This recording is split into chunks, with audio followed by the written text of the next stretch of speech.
All right, thank you for coming back to the channel. This is Zach. I wanted to do a real quick video today. If you've watched my videos in the past, you know I've touched on firearms and concepts surrounding it. I don't want to get too much into that.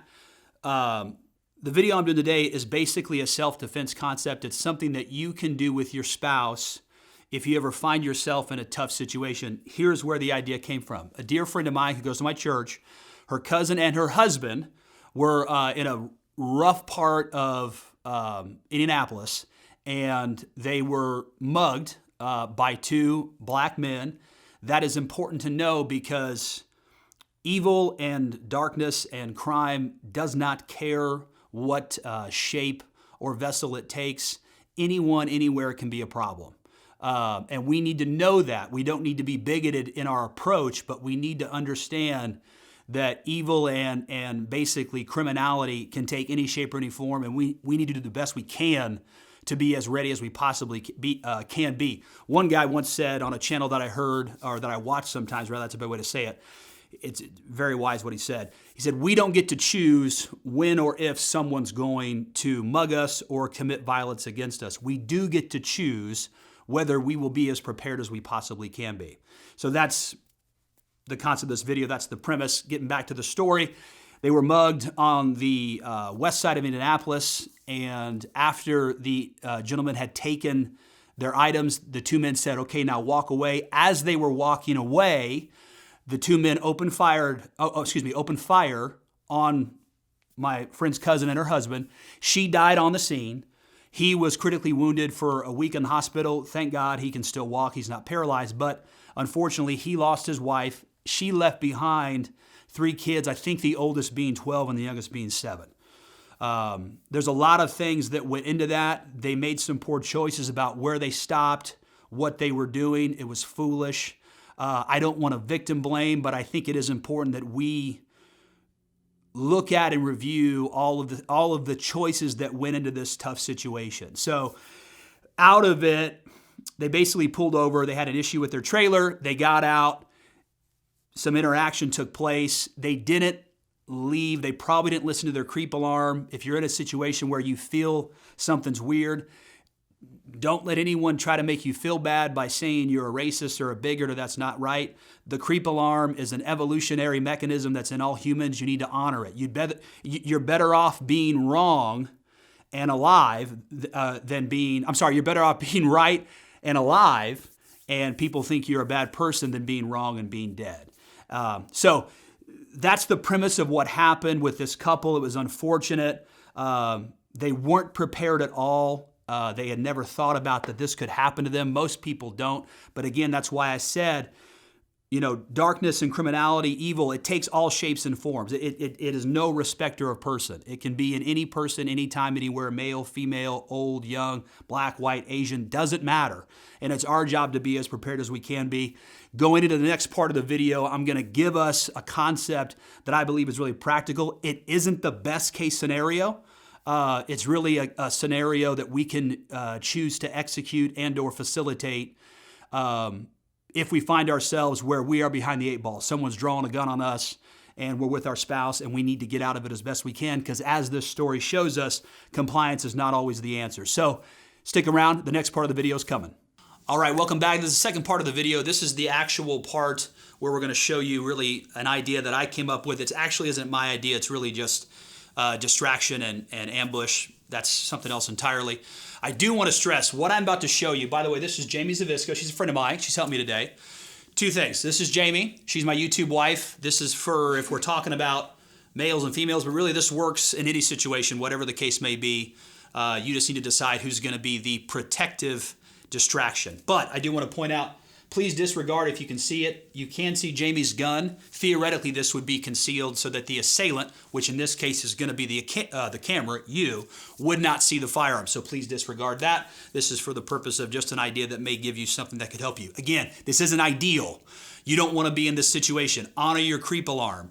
Don't drive through a bad part of town and stop to fix anything. Get to a better part of town.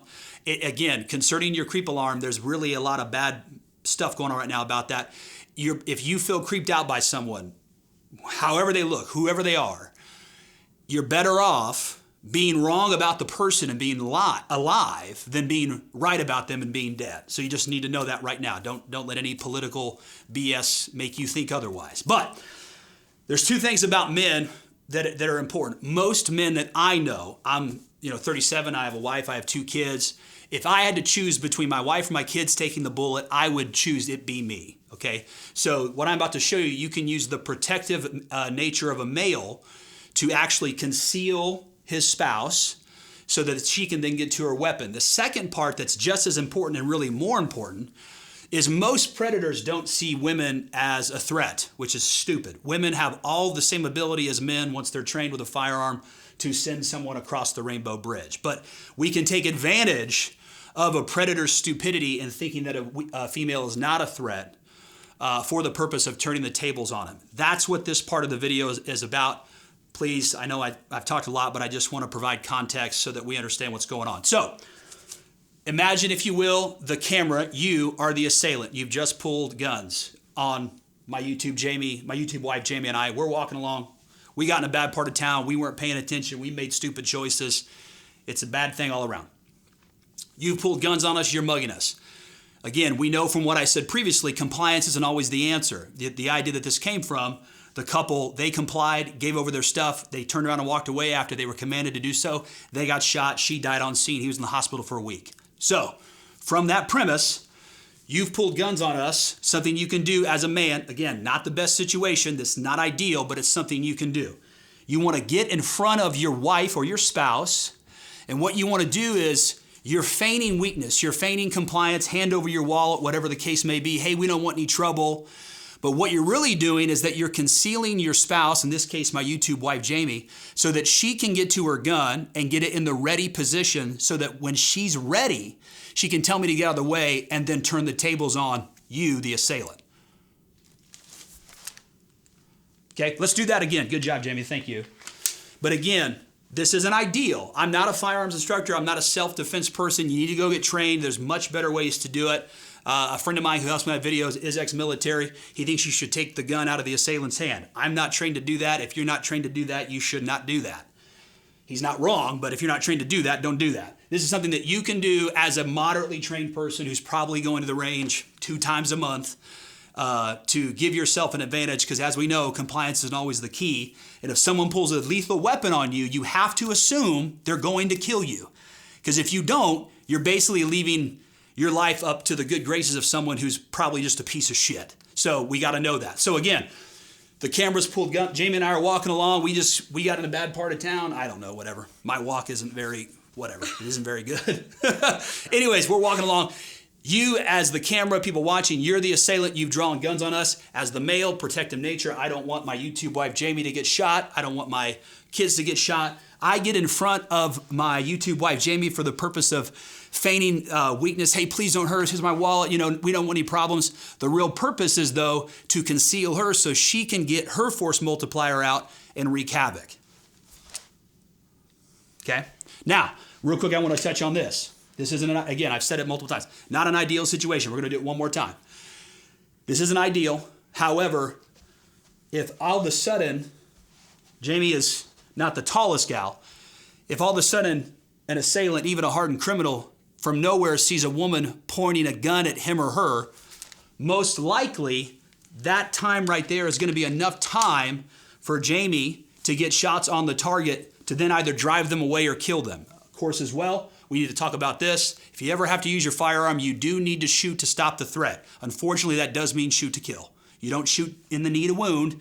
You put as many rounds as you can through their center mass, okay? Don't let anyone tell you otherwise. They're full of shit if they do. So we're going to do it one more time, just so you guys can see it. Again, not ideal, but it's something that could work should you ever find yourself in this terrible predicament. So again, we're walking along. That's a good walk. Funny this time.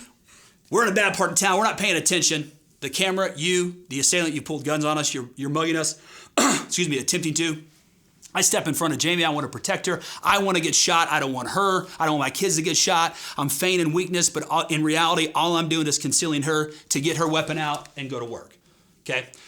Guys, this was something that is near and dear to my heart. I do enjoy firearms. I do carry a firearm. I think everyone should.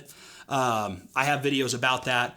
But when I got permission from my friend to talk about her family that unfortunately went through this situation, this exercise is cool, don't get me wrong, but really the main thing about this video that I want you to get out of is this. Evil comes in all shapes, sizes, and colors and genders. And if you think one people group is the sole proprietor, if that's the right way to say it, of violence and crime, you're a fool. It can come at any time, anywhere, from any location. There are safer places than others, that's true. But if you can think about it from that standpoint of view, you'll be more aware. And then on top of that, try to be as ready as you can be. Don't allow yourself to get complacent. We should be as trained as we possibly can be, and there's different levels for any situation that comes along. It's difficult to do, I know, but if not, you may find yourself in a situation where your spouse is gone and you have 3 kids that she left behind that you now have to tend to, and you know, that's a life-changing event. So again, that's why I wanted to get this video out. If you've liked the content, like, share, subscribe. A little bit of a different video today. If you've hated the content, send it to someone you hate.